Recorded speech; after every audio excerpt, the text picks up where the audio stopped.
You're holy, holy, holy, holy. Holy, holy, holy. Holy is the Lord. You're holy, holy, holy, holy. Holy, holy, holy. Holy is the Lord. Shalom, shalom, bien-aimés dans le Seigneur. Voici la parole de Dieu. Lisons avec foi et attention. Là où tout commence, ouvrons la parole de Dieu. Installe-toi, ouvre ton cœur. Voici Dieu te parler. Amen. Genèse le chapitre 12. Il est écrit: Et l'Éternel dit à Abraham: Va-t'en hors de ton pays et de ta parenté, et de la maison de ton père, vers le pays que je te montrerai, et je te ferai devenir une grande nation, et je te bénirai, et je rendrai ton nom grand, et tu seras une bénédiction.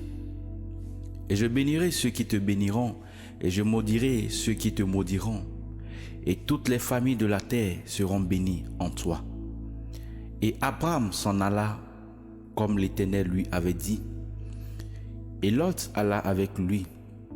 Et Abraham était âgé de 75 ans quand il sortit de Charan. Et Abraham prit Saraï sa femme, et Lot fils de son frère, et tout le bien qu'ils avaient gagné, et les personnes qu'ils avaient acquises à Charan. Et ils sortirent pour aller au pays de Canaan. Et ils arrivèrent au pays de Canaan. Et Abraham traversa le pays jusqu'au lieu de Sichem, jusqu'aux chênes de Morée. Or, les Cananéens étaient alors dans le pays. Et l'Éternel apparut à Abraham et lui dit: Je donnerai ce pays à ta postérité. Et il bâtit là un autel à l'Éternel qui lui était apparu. Et il passa de là vers la montagne, à l'orient de Béthel, et il tendit ses tentes, ayant Béthel à l'occident, et Haï à l'orient, et il bâtit là un autel à l'Éternel, et invoqua le nom de l'Éternel. Puis Abraham partit, marchant de campement en campement vers le midi. Or il eut une famine dans le pays, et Abraham descendit en Égypte pour y séjourner, car la famine était grande dans le pays. Et comme il était près d'entrer en Égypte, il dit à Saraï sa femme: Voici, je sais que tu es une belle femme. Et il arrivera que lorsque les Égyptiens t'auront vu, ils diront: C'est sa femme, et ils me tueront, mais ils te laisseront vivre. Dis, je te prie, que tu es ma sœur, afin que je sois bien traité à cause de toi, et que j'aie la vie sauve grâce à toi. Et dès qu'Abraham fut arrivé en Égypte, les Égyptiens virent que cette femme était fort belle. Et les princes de la cour de Pharaon la virent et la louèrent devant Pharaon. Et la femme fut emmenée dans la maison de Pharaon. Et il fit du bien à Abraham à cause d'elle. Et il eut des brebis et des bœufs et des ânes, des serviteurs et des servantes, des ânesses et des chameaux. Mais l'Éternel frappa de grandes plaies Pharaon et sa maison à cause de Saraï, femme d'Abraham. Alors Pharaon appela Abraham et lui dit: Qu'est-ce que tu m'as fait? Pourquoi ne m'as-tu pas déclaré que c'était ta femme? Pourquoi as-tu dit: C'est ma sœur, en sorte que je l'ai prise pour femme? Maintenant, voici ta femme, prends-la et va-t'en. Et Pharaon donna ordre pour lui à des gens qui le reconduisirent, lui et sa femme, et tout ce qui lui appartenait.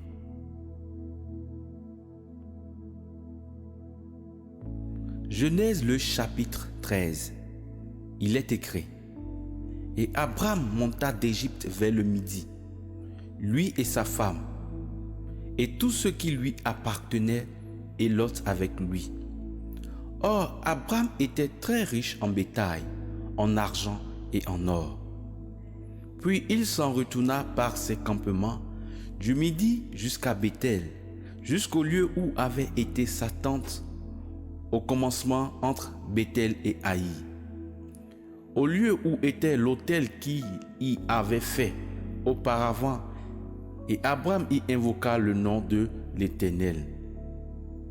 Or, Lot, qui marchait avec Abraham, avait aussi des brebis, des bœufs et des tentes. Et le pays ne leur suffit pas pour demeurer ensemble, car leur bien était si grand qu'ils ne purent demeurer ensemble.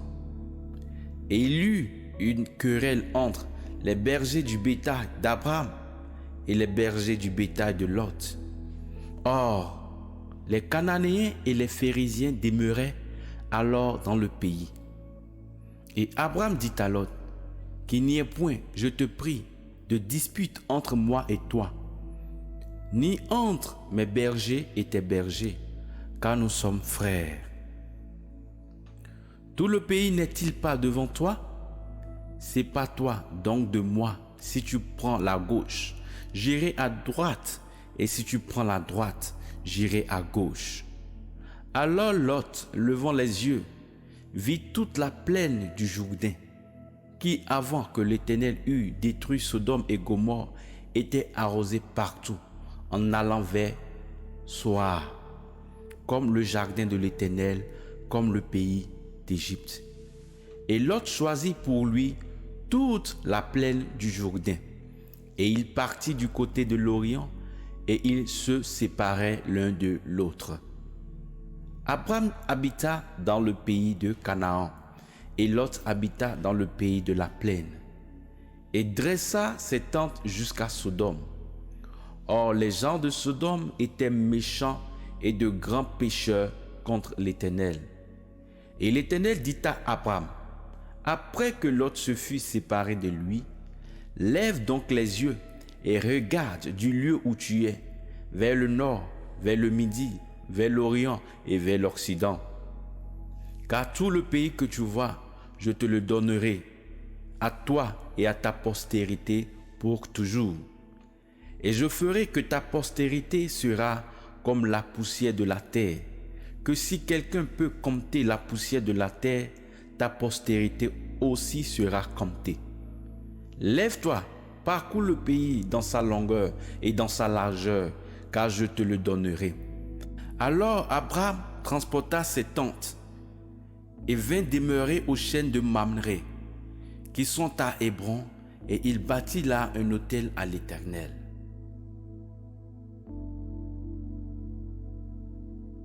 Genèse le chapitre 14, il est écrit: Or il arriva au temps d'Amraphel, roi de Shinéar, d'Arjoc, roi d'Élazar, de Kédor-Loamer, roi d'Élam, et de Tidéal, roi des nations, qu'ils firent la guerre à Béra, roi de Sodome, à Birsha, roi de Gomorrhe, à Shinéab, roi d'Adma, à Shiméber, roi de Séboïm, et au roi Béla, qui est à Soar. Tous ceux-ci se rassemblèrent dans la vallée de Sididim, qui est la mer salée. 12 ans, ils avaient été assujettis à Kédor-Laomer, mais la 13e année, ils se révoltèrent. Et la 14e année, Kédor-Laomer et les rois qui étaient avec lui vinrent et bâtirent les Réphaïm à Ashtéroth, Karnaïm, les Uzim, à Ham et les Émim dans les plaines de Kirjataïm, et les Oriens dans leurs montagnes de Séir jusqu'à El-Paran, qui est près du désert. Puis ils retournèrent et vinrent à la fontaine du jugement qui est Kadès, et bâtirent tout le pays des Amalécites et aussi les Amoréens qui habitaient à Hatsatson Tamar, Alors le roi de Sodome, le roi de Gomorrhe, le roi d'Adma, le roi de Séboïm et le roi de Béla, qui est Soar, sortirent et rangèrent leurs troupes en bataille contre eux, dans les vallées de Sididim, contre Kédor Laomer, roi d'Élam, Tidéal, roi des nations, Amraphel, roi de Shinéa, et Arjok, roi d'Élazar. 4 rois contre 5. Or, il y avait dans la vallée de Sididim beaucoup de puits de bitume. Et le roi de Sodome et celui de Gomorrhe s'enfuirent et y tombèrent. Et ceux qui échappaient s'enfuirent vers la montagne. Alors il prit toutes les richesses de Sodome et de Gomorrhe et tous leurs vivres et s'en allait. Il prit aussi Lot, fils du frère d'Abram, qui demeurait dans Sodome et tout son bien, et il s'en allait. Et un fugitif vint l'annoncer à Abram l'Hébreu. Or il demeurait aux chênes de Mamré, l'Amoréen, frère d'Eshcol et frère d'Aner, qui avait fait l'alliance avec Abram. Et quand Abram eut appris que son frère avait été fait prisonnier, il arma 318 de ses fidèles nés dans sa maison et poursuivit ses rois jusqu'à Dan. Puis, ayant partagé ses troupes, il se jeta sur eux de nuit, lui et ses serviteurs, et il les battit et les poursuivit jusqu'à Abor, qui est à gauche de Damas. Et il ramena toutes les richesses qu'on avait prises. Il ramena aussi Lot, son frère, ses biens et les femmes aussi et le peuple. Et le roi de Sodome sortit au-devant de lui, après qu'il fut revenu de battre Kédor Laomer. Et les rois qui étaient avec lui dans la vallée de la plaine, qui est la vallée du roi. Et Melchisédek, roi de Salem, fit apporter du pain et du vin. Or, il était sacrificateur du Dieu très haut. Et il bénit Abram et dit: Béni soit Abram par le Dieu très haut, fondateur des cieux et la terre. Et béni soit le Dieu très haut qui a livré tes ennemis contre tes mains. Et Abram lui donna la dîme de tout. Et le roi de Sodome dit à Abram: Donne-moi les personnes et prends les richesses pour toi. Et Abram dit au roi de Sodome: Je lève ma main vers l'Éternel, le Dieu très haut, fondateur des cieux et la terre, que je ne prendrai pas même un fil ou une courroie de soulier, rien qui t'appartienne, en sorte que tu ne dises pas: c'est moi qui ai enrichi Abram. Rien pour moi, seulement ce que les jeunes gens ont mangé, et la part des hommes qui sont venus avec moi, Arner, Eshcol et Mamré, pour eux qu'ils prennent leur part.